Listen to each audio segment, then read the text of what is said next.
There's Something Outside of My House by BucketWasntTaken. I moved into my house around 4 months ago now.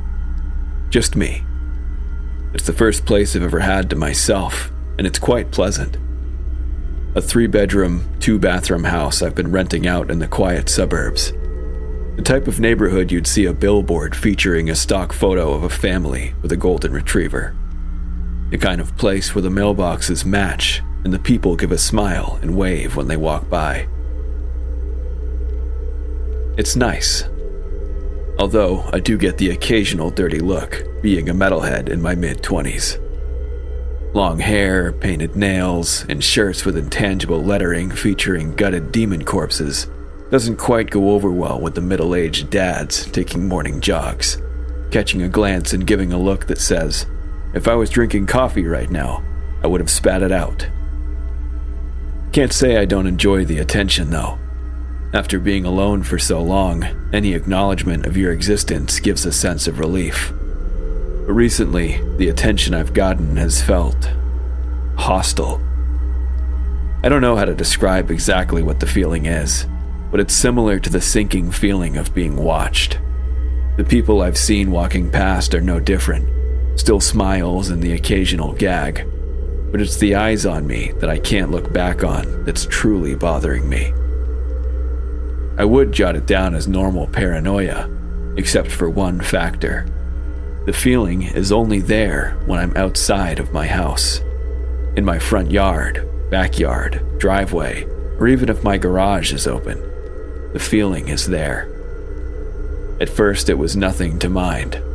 I'd sit on my porch nearly daily, sipping a mixed drink with my dog, a Welsh corgi named Mosh, sitting beside me. The feeling would arise every once in a while, but I'd just shrug it off and give Mosh a scratch on his head. Mosh would occasionally look towards a fence, up at a tree, or even just look directly out into the empty road in front of us and start to growl or bark. But I'd just quickly say out before he gave the neighbors a reason to complain. That was the first month. After a month, the feeling became closer, more apparent. When I'd leave for work in the morning, I constantly felt as if something was centimeters behind me, tracing my exact movements so whatever it is could stand as close as possible while avoiding contact. Of course, I would snap my head around to find nothing there, but if I focused on the corner of the house for long enough, I could just picture a figure with its shadowy hand grasping rigid brick corner, peeking over just enough for its eyes to show its full eyes, pale white sclera and solid black pupils. I could picture it, see what it might look like, but that was all. It didn't take long before I started sprinting to my Jeep in the morning.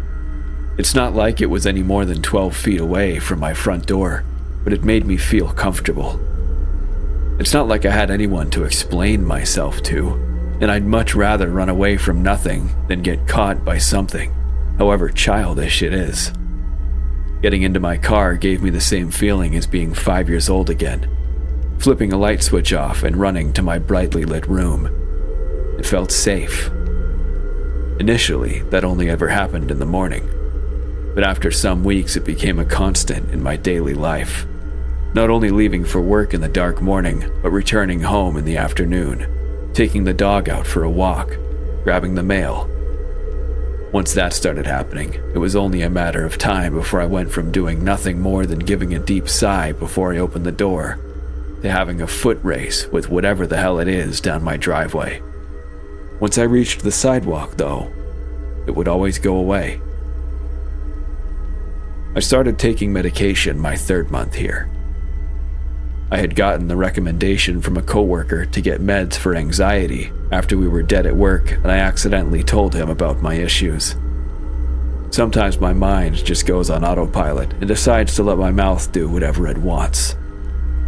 Nevertheless, I took his advice and ended up seeing a doctor and getting a prescription for an antidepressant that also helps with anxiety and paranoia. It helped at first, but not completely. I still felt it, but the meds made it easier to ignore. I could walk calmly. Hell, I could even sit out on my porch again with no need to run away from its gaze. After a week of simply ignoring it, the feeling went away altogether. The meds had worked, and I had gotten rid of whatever it was that my brain was tricking me into feeling the presence of. I beat it. So I decided to stop taking the meds. They had always made me nauseous, and I hated that. Looking back on it, I never should have stopped. Because a few days later, I would discover that they would never work again. My bedroom is on an outer wall of my house. A window that gives a view of nothing but a thick thorn bush. Likely planted there by an old owner who didn't want their kids sneaking out late at night. For if they tried, they would end up leaving a blood trail all the way to whatever house party they'd go to. The bush is what gave it away. After the feeling had gone from outside, life was great. I'd wake up energized, an underlying happy feeling to every day, and a flat motivation behind every action I took. That was until one night. Sleep just seemed to escape me. It wasn't too bothersome.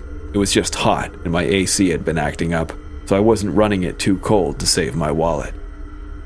It had to be around 3 or 4 when I decided to get up for a glass of water, walking through the dark to the kitchen. Every action taken producing a noise amplified by the silence of the night. The knock of the plastic cup I grabbed from the cabinet colliding with the metal of the nozzle of the sink. The loud static-like sound of the running water out of the nozzle. It was an almost relaxation to it all. That was until I heard a resonating, high-pitched squeak sound from down the hallway. From my room. The unmistakable sound of skin rubbing against glass. I put my cup down on the counter after downing my water and stared down the hallway. The glow of the light in my room, the only light on in the house, seemed almost threatening to me in that moment. I almost wanted to stay in the confines of the darkness until I heard Mosh begin to growl. "Mosh," I whispered sternly, sounding as if I was trying not to wake anyone who may be sleeping in the house, although I was alone. "Mosh," I said again, walking slowly towards my room. When I reached my room, I peeked my head in to find Mosh on my bed, having put himself behind my window curtain, standing on his hind legs, still growling silently. "Mosh, dude, what are you doing?" Realizing he must have been growling at some sort of early morning bird he'd seen out the window, I was relieved of all tension. I walked to the curtain, and I speedily pulled it back so Mosh could see me and alleviate his instinctual anger towards the wildlife. But as soon as I pulled the curtain back, the thorn bush smacked hard against the glass. The impact and the sound made me jump backwards. My tired mind was immediately snapped awake, fear and confusion immediately entering my thoughts, but above all, the feeling was back. While my mind spiraled to find an explanation for the sudden noise, I noticed the bush having an obvious indent right next to the window, as if someone pushed themselves between the two and was looking through, straight into the curtain. It was then when I walked briskly through my house, to my bathroom, grabbing my bottle of medication, hands shaking and fumbling the bottle until I could get it open. After downing 2 pills with no water, I took a deep breath, hoping it'd take the feeling away once again. That was 3 weeks ago. The following week, the feeling persisted. I discovered that moving rooms helped momentarily, almost suppressed the feeling. After a while, though, each room felt just as bad as the last. Now, I've been sleeping in the small bathroom. Just a blanket and a pillow, but the feeling can't seem to reach me there. If anyone has any idea what this thing is, or if you're experiencing something similar, please let me know. I'll post an update if anything changes. I've taken off of work, told them it's for a mental health break. I just can't bring myself to go outside. I don't want to be where its eyes can see me.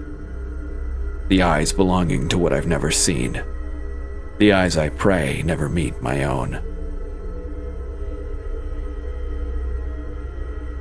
I hope you guys enjoyed this story by Bucket Wasn't Taken.